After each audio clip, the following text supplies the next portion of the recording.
PTI America के रहनुमा चांद इकबाल ढूडी ने अपनी शादी की खुशी में दावत वलीमा का अहतमाम किया, जिसमें अमेरिका भर से पीटीआई के कारकुनान, सियासी व समाजी रहनुमा, सफारतकार और मीडिया के नुमाइंदगान ने शिरकत की। इस मौके पर एक शानदार अशाइये का अहतमाम किया गया, जबकि गुलकार इम्तियाज़ जमाल ने अपनी खूबसूरत आवाज़ में नगमे सुनाकर महफिल को चार चांद लगा दिए।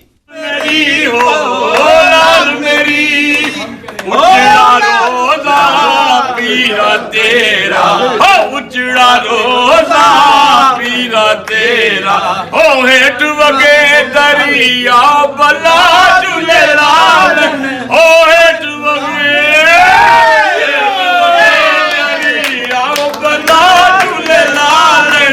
सिंधड़ी दा सेवण दा शाबाश कलंदर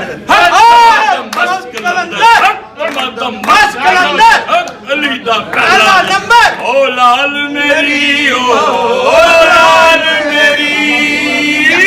समानी लाल कलंदर हो लाल मेरी हो लाल मेरी उजड़ा रोजा पीरा तेरा